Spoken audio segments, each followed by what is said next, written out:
great joy that we come together to celebrate the 75th anniversary of Trinity Mother Frances Hospitals and Clinics. Before we begin, I would like to extend a special welcome to some of our guests here today. I want to welcome Sister Loretta Teresa, who is responsible for the sponsor ministries of the Holy Family Province in America, Sister Margajata, who is the local superior of Grand Prairie, and all the other sisters of the Holy Family of Nazareth who are present with us today.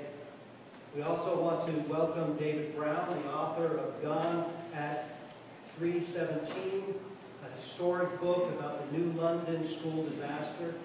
This book has a chapter that's dedicated to Mother Frances Hospital. And later on at 1 o'clock, he will actually be presenting the research that he's done on behalf of that book in the Weisenbaker Conference Center. I also want to thank all and welcome all the participants that we have here today. Sister Edita, who is the Provincial Counselor for the Southwest region of the Holy Family Province. Dr. Luis Fernandez, who leads the trauma surgical team at Trinity Mother Frances. Lee Johnson, an RN and Administrative Director of Care Management and Quality Institute. Sister Concilia, who is the former Director of our Radiology Department and was at one point the head of our Pastoral Care Department, actually for a number of years. We also want to welcome Frank Sanford, who is the Chief of Cardiology at Trinity Mother Frances Hospitals and Clinics, and the Lewis and Peaches Owen Heart Hospital, and Lindsay Bradley, the President of Trinity Mother Frances Hospitals and Clinics. And I want to wish a welcome to all of you at our 75th anniversary community worship celebration. March 19, 1937 was supposed to be the original date for opening this hospital. But as we know, a tragic gas explosion in New London, Texas caused this community to forego that celebration and instead focus on the care of people. Born in a time of great need, Trinity Mother Frances Hospitals and Clinics continues to reach out to those in need throughout East Texas as the region's preferred healthcare provider, dedicated to creating healthy lives for people and communities. Today, we want to thank God for what God has and continues to do in and through Trinity Mother Frances Hospitals and Clinics. We'll sing together, we'll read scripture, we'll listen to testimonies, and reflect on the grace we have received from the hand of God. I invite you to join in this celebration.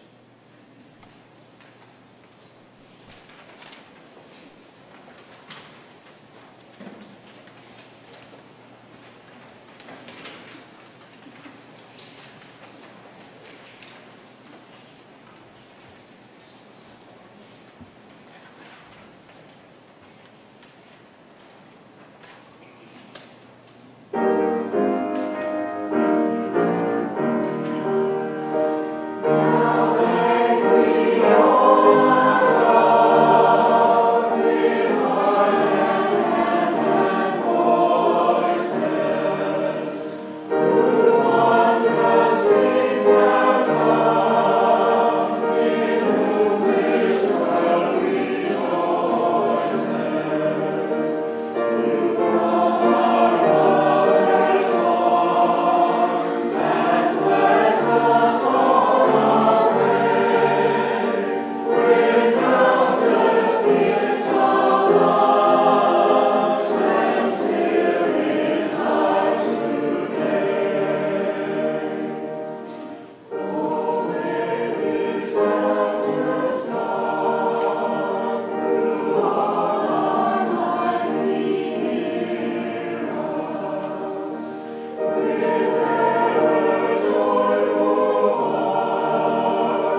Dear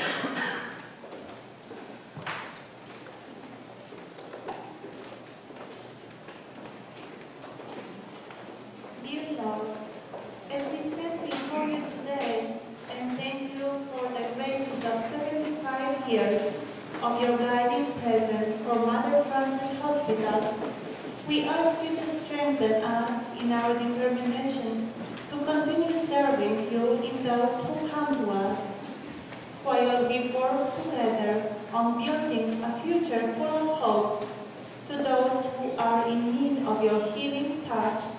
We ask you to sustain and uphold those who suffer while they await healing and care. Guide the Trinity Mother Frances Hospital and Clinics, administrators, doctors, nurses, and all other healthcare providers to serve with skills as agents of your love and healing.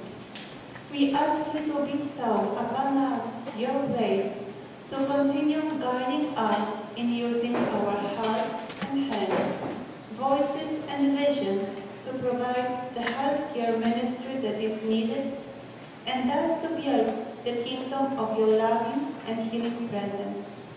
For the blessing of life, we give you thanks. For the comfort you provide for all who experience illness and loss, we give you thanks. And for the call to care and the will to do it, we give you thanks through Jesus Christ our Lord. Amen.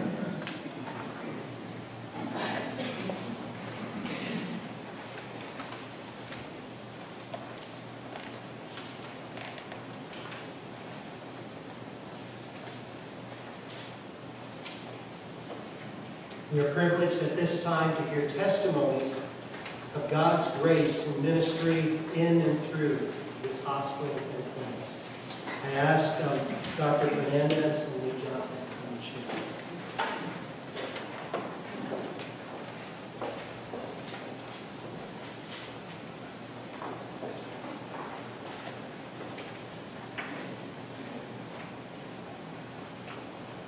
Good afternoon. I've been here for 20 years now, and just let me tell you just a little bit about myself, just for a moment. A long time ago, when I was a young resident, I had the privilege of taking care of a patient who came in. Turned out he had a rupture of abdominal gateways, and that's a tear in a major vessel in the abdomen. All of my senior staff that were supervising me were unavailable at that time. There were other cases. And the vascular surgeon that was supposed to be coming our way was stuck in another case. And so he asked me, I said, Louis, can you take this guy to the OR, open him up, and staunch the bleeding? And so we did. And we did that successfully, and I was privileged enough to be able to actually do the repair. And I did that as a first-year student. I thought that was the most wonderful thing in the world. About several weeks later, my grandfather had the same thing happen to him. And he was awake and alert and talking, and I said, Grandpa, don't worry, there'll be a surgeon there that'll take care of you. But they never came, and he died. And one of the things that I learned from that experience is that I wanted to be that surgeon. I wanted to be that guy. And Mother Frances has allowed me to be able to do that, which is one of the greatest blessings that I've had in my life. One of the wonderful things about being in this institution is the privilege of taking care of the people that we take care of. To not only take care of their physical needs, but also their spiritual needs. There's something special about a faith-based institution. It's something that's not quantifiable, but it's palpable. You feel it the minute you're in it.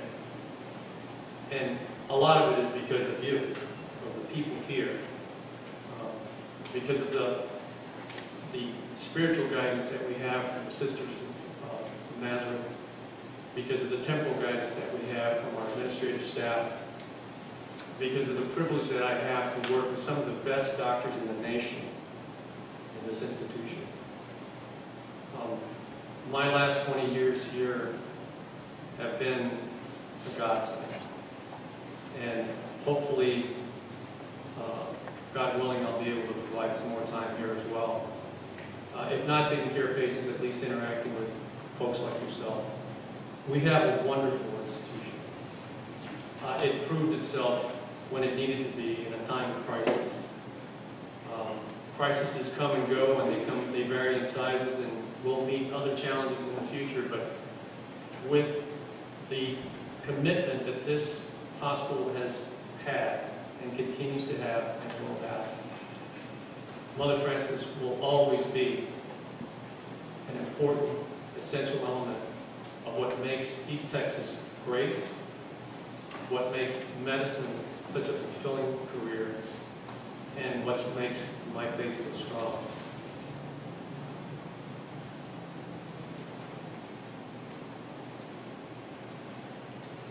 Thank you. Allow me to be.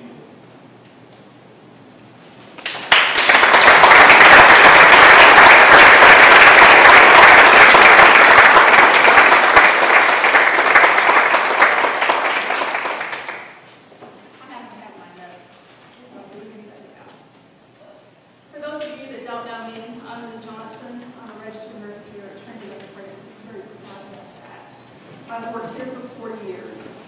In August, it will be 40 years. I came here as a very young nurse, right out of school. And in thinking about what I had to say today, I had to stop and really think about, why did I come here? The year was 1972. It was very different then. Vietnam was winding down, but nurses were still subject to being recruited by the government into the Air Force or whatever branch in 1972. And so we sort of had to get a job quickly, or we were going to stay on that draft list. So my choice was to go to ETNC or to come to Mother Frances. I graduated in August. In February of that year, I had 5 positions that were held for me for 6 months. 3 at Medical Center and 2 at Mother Frances. It came time to make that hard decision about where to go to work. What I did know was that when I worked here as a student, I felt very different. When I was here, there was a joy, there was a peace, there was a holiness about this hospital that I did not feel across the street. I came here because of that 40 years ago, this year. This hospital has served me well. I think I have served the hospital well. I've been blessed to work with many outstanding physicians and work with some of the most fabulous people I've ever known on this front row, Sister Feliciano being one of them. And if you don't believe in miracles, I would like to tell you one story. The year was 1982. Mr. Bradley would not be here long. The DRG system came into play. That was the first major healthcare reform that he faced at this hospital for many years. He came to us in nursing and said, "Lee," and Judy was here, and said, "We're going to have to really hold the fort tight for the next year until we understand what is going to happen to us financially." I think we're there again for those of us who are involved with healthcare in the county. But we did that. We held the fort. We did not hire anyone here that I can remember. And we survived. We worked multiple shifts. We worked days, evenings, and nights. We did what it took. Sister Feliciano covered in the ICU. We just did it because we were committed to the organization. And that's what this hospital is about, is the commitment level that the employees of this hospital who make this hospital great have. We were in dire straits in our intensive care unit as towards the end of that year we were about 10 positions short. Dolly Trejo, who's here today, the Twiggy Mortensen, were a mother group that held us together in our ICUs. We were forever grateful for that. But we went to Sister Feliciano and said, "Sister, what are we going to do? We're so short-staffed in our intensive care units." And Sister said, "Oh, we will go and pray for you. We will have all the sisters pray for you." That was a Wednesday. On Monday of the following week, we had 8 nurses who showed up out of the blue, all of them with ICU credentials, who went to work in our intensive care units within a week. Now, where else can that happen besides a faith-based hospital? Okay? I've seen many changes in my 40 years here. Some of them profound, some of them not so profound, but all of them have made a huge difference in the fabric of our lives. For all of us who work here, each square in our little quilts that we knit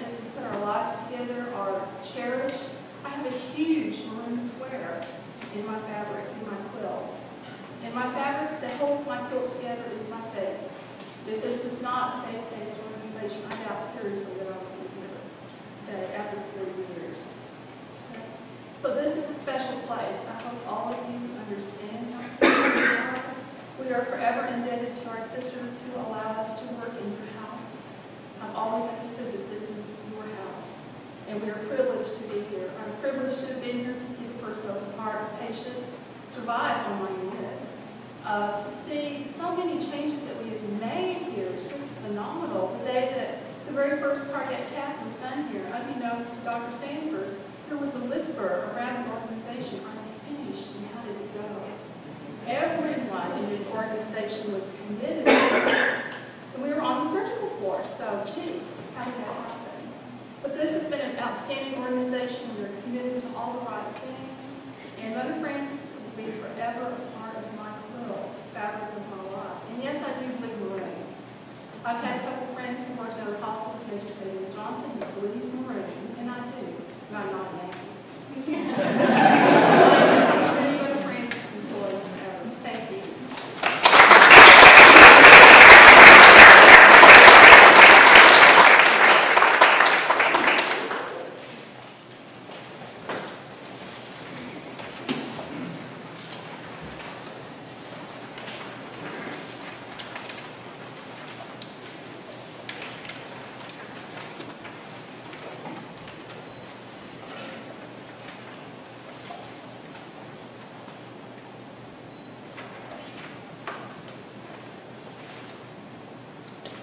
Let's now listen to the Holy Gospel according to Mark, chapter 2, verses 1 to 12.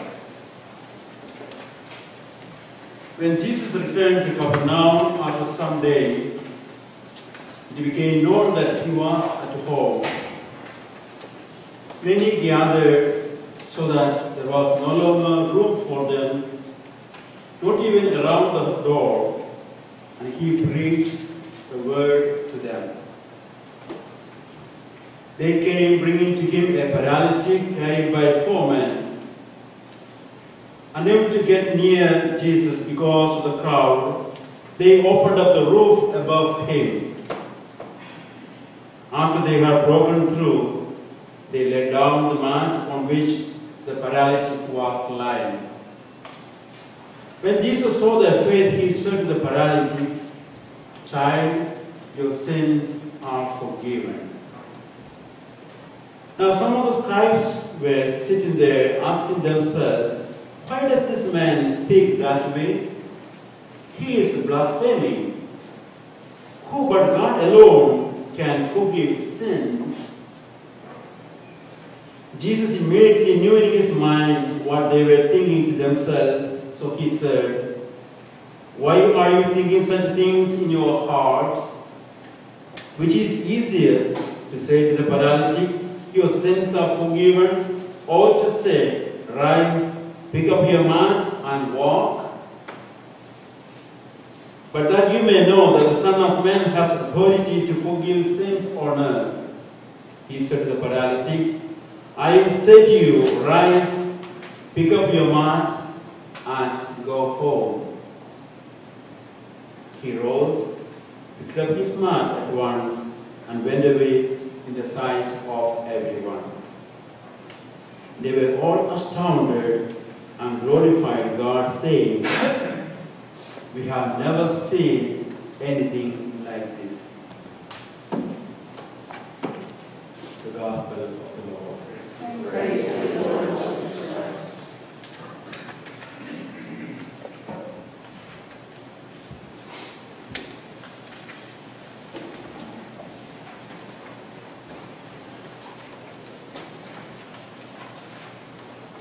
We have opportunity to hear more testimonies of God's grace. We invite Sister Cecilia and Dr. Sam.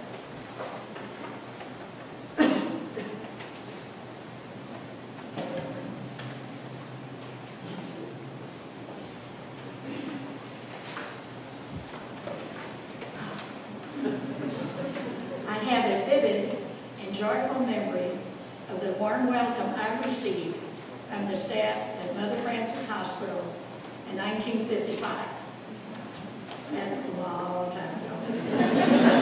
Thank you. Is today Thanksgiving Day?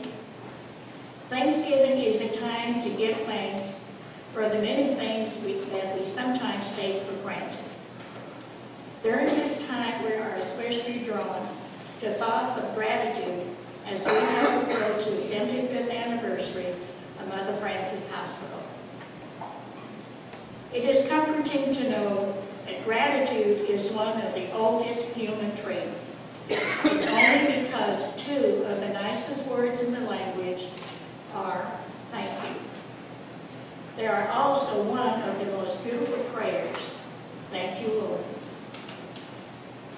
I want to take this opportunity to thank the administration, physicians, staff, employees, sisters, and volunteers who have made Mother Frances today what it is today. No matter what position you hold, your gift to Mother Frances will always be appreciated. Your dedication, your love, your compassion, your loyalty is what has contributed to the anniversary of Mother Frances Hospital. As a former employee, I have seen and witnessed the multitudes of changes of buildings, medical facilities, which the patients have benefited with superior care. Mother Frances Hospital has always been dedicated and devoted to the service of children and families. This hospital is where people know they are being cared for. Whatever you did to the least of my brothers and sisters, you did it for me. Gospel of St. Matthew. Were and are important words to me then and important to me now. Mother Frances Hospital always reminds me of how to serve others with irresistible goodness, gifts of love, brought warmth and brightness to many sad hearts of patients and families who were deprived of kindness, and our employees ministered the feeling of peace and security. Mother Frances Hospital in Tyler is the only hospital bearing the name of our Blessed Mother founders, Mother Frances Tedesco. To honor her name, she would be so proud of you today. I feel in my heart she knows and intercedes to the Lord on your behalf. Mother Frances Hospital, Mother Frances placed her trust in God. Everything is a gift from God. What emerges from this day of our 75th anniversary is the firm commitment and hope of God's continual loving activity in our life. A time to give, and a time to give thanks to God for the many blessings Mother Frances Hospital received. A deep appreciation of God's blessings is obvious in surrounding us today. I express my deep esteem for the beautiful work you all perform here. May God reward you for your love, your faithfulness, your loyalty, and your professionalism, which you have shown and given for these many years to patients and families. Yes, today is Thanksgiving Day for Mother Frances Hospital as we celebrate 75 years in serving others. God bless you.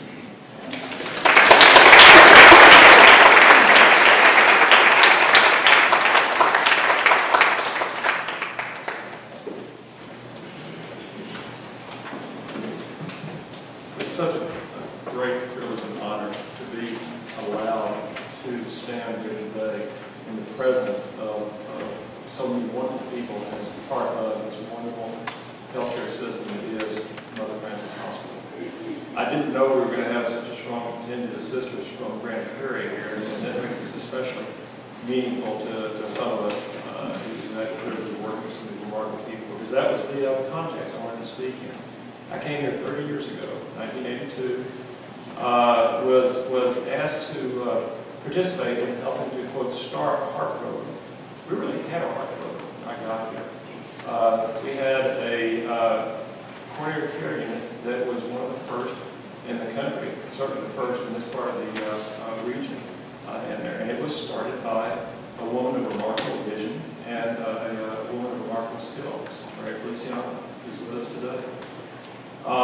We had a pacemaker program here. We had general surgeons planting pacemakers and doing a fine job of it. Drs. Andrews, Dr. Thomas, Dr. Neal, and Dr. Williams did all the pacemakers. But you know what?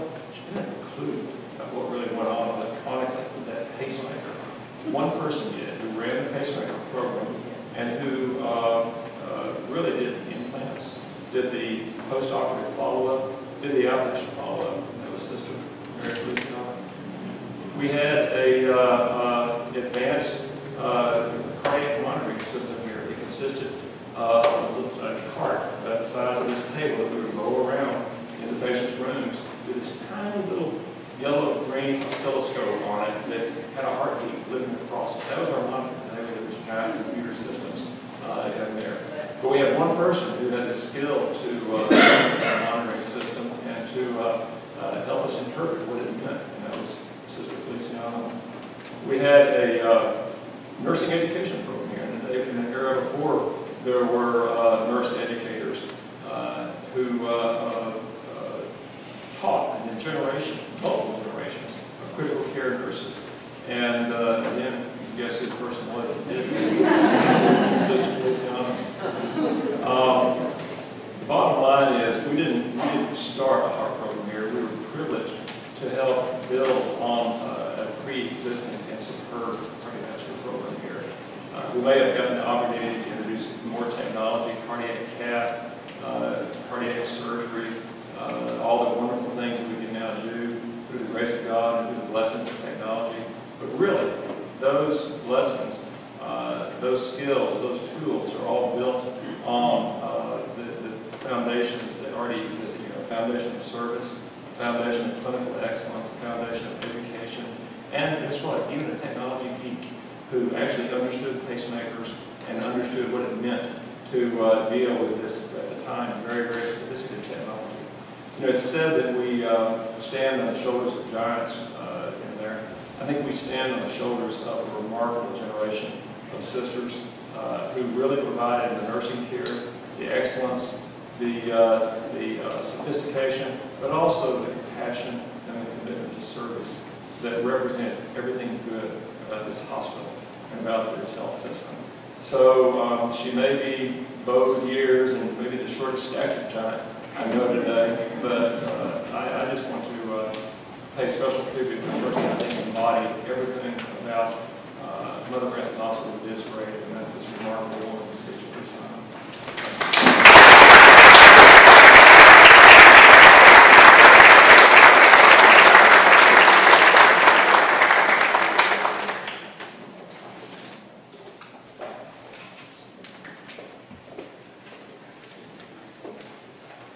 Could I ask that everyone please stand? We'd like to have you join us in singing We Gather Together, all three verses. All right, follow that.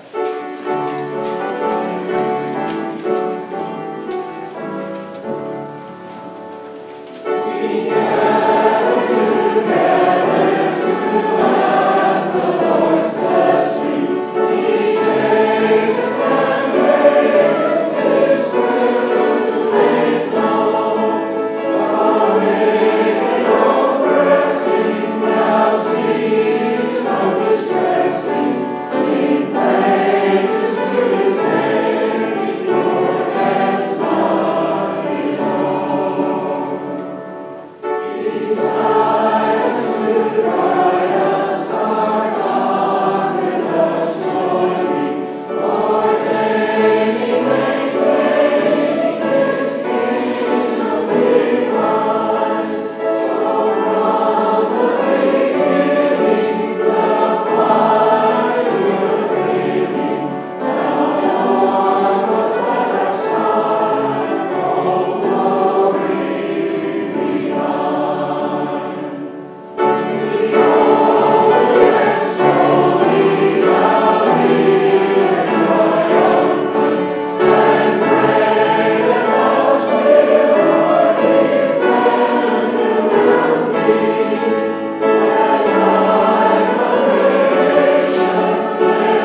Trinity Mother Frances hospitals and clinics. Mr. Bradley came to Mother Frances Hospital in 1981. You all can do the math. And we are very, very privileged. We are very privileged to have had an administrator who has served this institution for so long and has provided blessings that I think few institutions can claim. He has led this health system through some remarkable growth, including the coming together of Mother Frances Hospital and Trinity clinics. He has worked hand in hand with the Sisters of the Holy Family of Nazareth to bring this institution to national prominence. It is my pleasure to invite him to speak to us today. Mr. Bradley.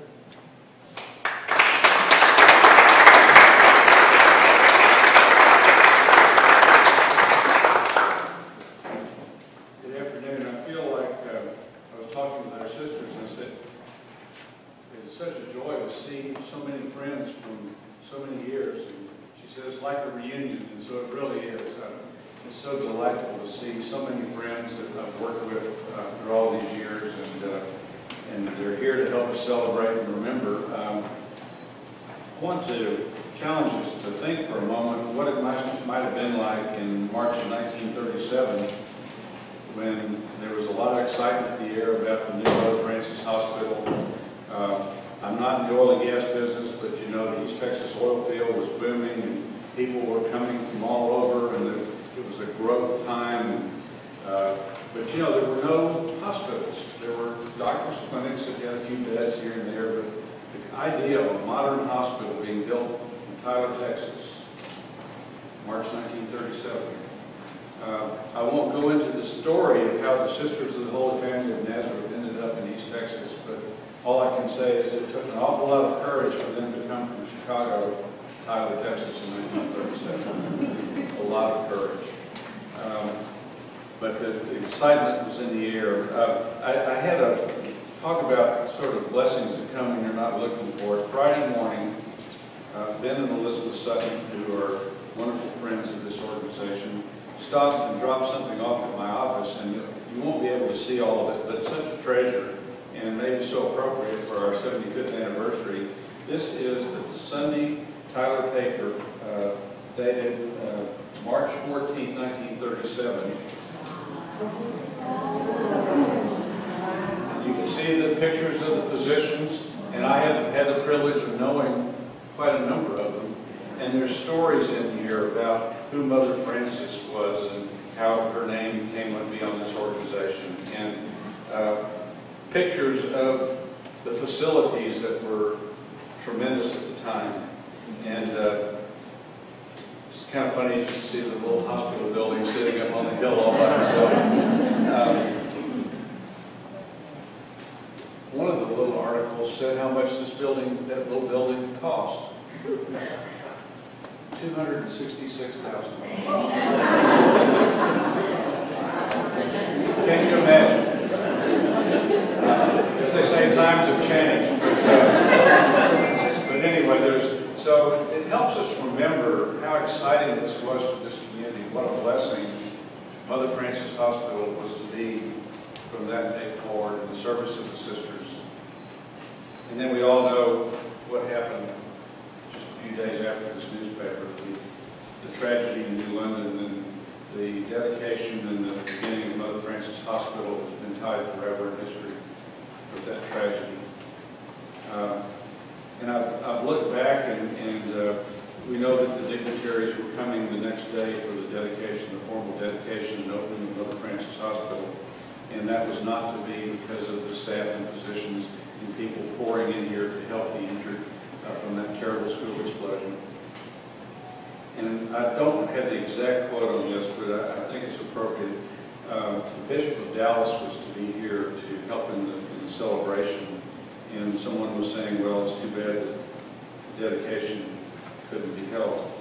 And the quote says something like this: "We don't need that dedication. Mother Frances Hospital was dedicated by the blood of children." And so from that day forward, this hospital has been blessed and privileged to care for people through all aspects of their life.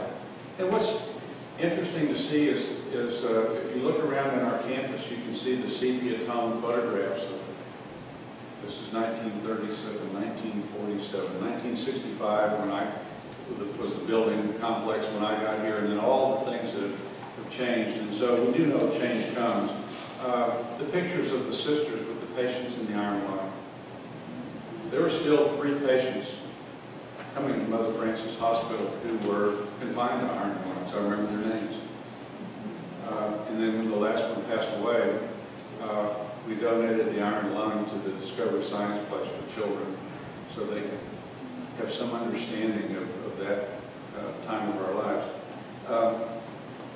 But things change, and so I had the privilege of coming here in 1981.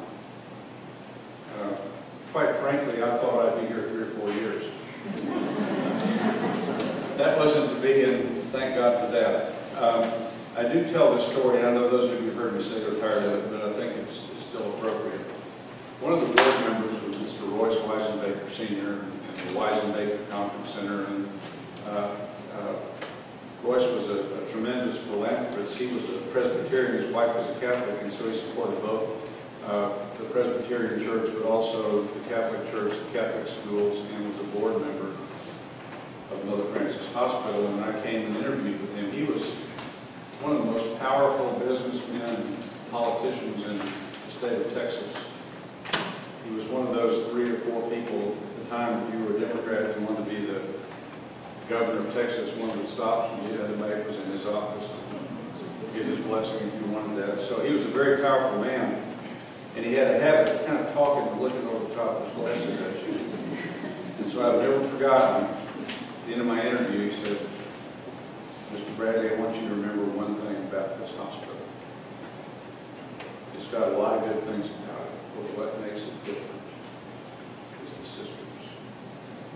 People are scared when they come here. They get comfort from the sisters. They feel safe that they're here. You always take care of them. You always honor them because they're the ones that make a difference. And I've never forgotten it. It was true then. It's true now.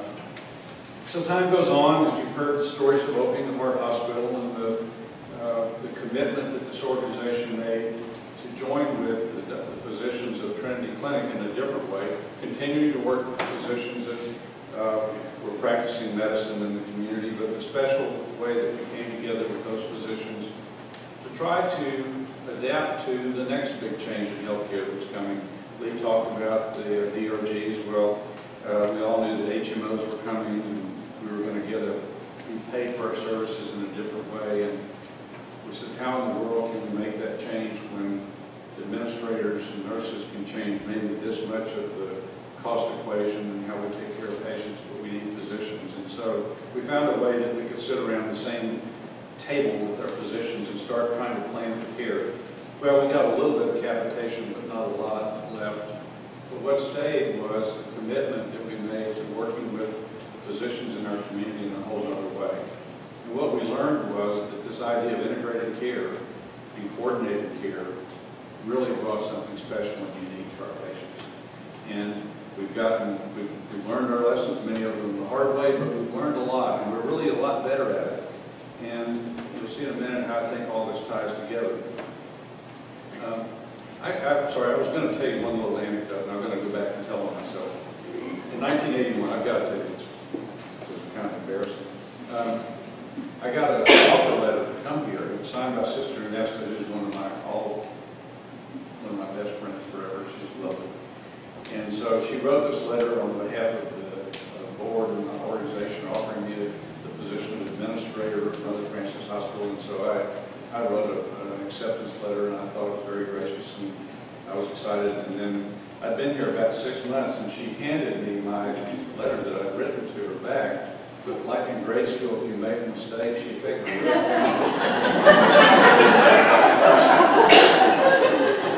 And I was the dumb guy who spelled Francis with an I. I never did it again. So it's one of those lessons that you learn the hard way. But you know, as I look at what we have here, we have our Catholic system, we have a faith-based people that realize that taking care of people is more than just their bodies. It's the spiritual and emotional needs and faith needs that they have. We have first-class buildings and equipment. I promise you, I get to see the best hospitals in this country. There's none better. We have tremendous facilities here. We have physicians whose credentials could compare to anywhere in the country. And all of those are essential and important. But to me, at this end of my career, thinking about it, really what makes the difference is the people that work here. Their spirit, their skills, their commitment. You've heard it, the people that have worked here. I don't have to tell you about that. You've heard it. It's palpable. And that's why this place is special. We've, over the years, have had tremendous recognitions. We're one of the top 100 hospitals in the country. Think about it, there's probably 4,000 hospitals in the United States. Little old Tyler, Texas, little old Trinity Mother Francis, top 100. Recently, in the last couple of months, there's been another survey out that measures the top integrated health systems. Now, that's not just hospital, that's all of the components. That's particularly those that are working in a close way with their physicians. And 3 years ago, we were 96th out of the top 100. The next year, I think we're like 72nd, and we're 19th this year. What we're doing is working. What we're doing is working. It's an exciting time now. We have a new heart hospital that will open this fall. We're all working night and day to get ConnectCare, the Epic electronic health record put in. That's harder to build a heart hospital, by the way. Our physicians are working on redesigning primary care medical homes, and there's all kinds of things going on everywhere you look. And so the organization keeps changing to meet the needs of the people. In our philosophy and mission, we talk about improving the health for people and communities. But I think too much we're about taking care of the sickness. And so I think one of the challenges, and this is maybe a funny thing to be excited about, but I'm excited about health reform. I've got issues with the specifics of Obamacare or whatever, but that's not really what I'm talking about. I'm talking about what underlies that is that our country can't afford what we're doing. And because we're spending so much money, we can't get to taking care of the health of people. And there's not enough room at the table for everyone. We know that as well in our country. So I'm excited about the next challenges coming. We talked about DRGs and our hospitals and integrated care and all of that. But when I think about the sweep of time, in my career now, 31 years, this organization, I think instead of being mad or scared or worried about it, I think we have a great opportunity, and I think it's a wonderful time to be in healthcare because we have created an organization that is positioned to take care of the health of people. You know, there's something called the triple aim. The Institute of Medicine has come out with what they think the triple aim is, and that's really what healthcare reform is about. And the three pieces are: one, to improve the care experience. We do a wonderful job with that. Second is to address population health. Not how many things you can do for sick people, but how do you improve the health of the whole area that you serve. And lastly, to do it in a cost-effective way so that we can reduce costs and reduce the dependence on having to do as many things as maybe we do now. So, in thinking about the triple aim, thinking about the organization that we've evolved to from 1937 to now, I'm more excited about the future than I can tell you. I'd like to just close in saying that I think all of us have a privilege, and I know that Stephanie Hyde, who's the administrator of Continuing Care Hospital, has a way of expressing this, so I'm going to borrow the expression anyways. And they view the work that all of them do, all the employees and all the staff and all the nurses, as sacred work. And I think all of us are privileged to do sacred work. And I'm particularly privileged to do it with each of you. Thank you.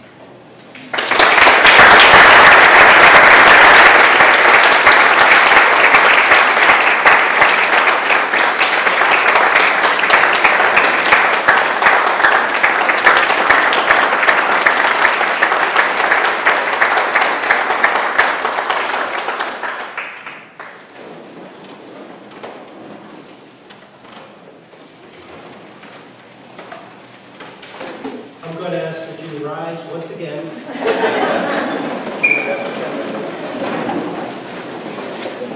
And join with me in this song of thanksgiving as we rejoice in what God has and continues to do.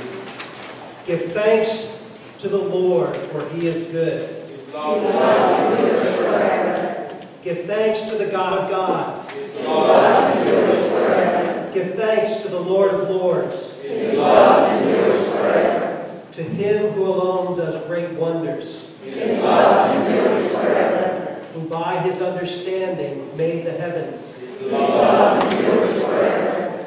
Who spread out the earth upon the waters. His love endures forever. Who made the great lights. His love endures forever. The sun to govern the day. His love endures forever. The moon and stars to govern the night. His love endures forever. He remembered us in our low estate. His love endures forever. And freed us from our enemies. His love endures forever. He gives food to every creature. His love endures forever. Give thanks to the God of heaven. His love endures forever.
say a word.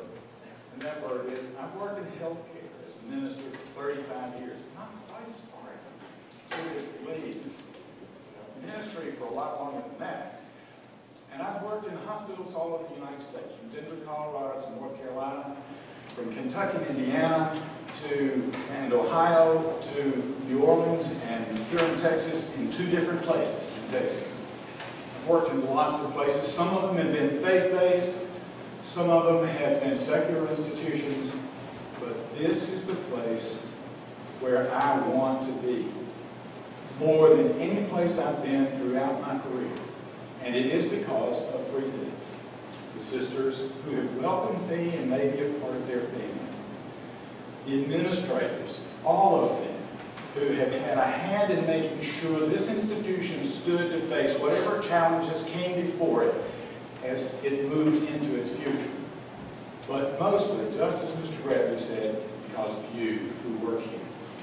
You bring the spirit of loving care that we read about, that we chanted about in the psalm a moment ago. His love endures forever. It endures through you and what you do. And you have made this the best place I have ever worked in my whole career of ministry, not just in hospitals.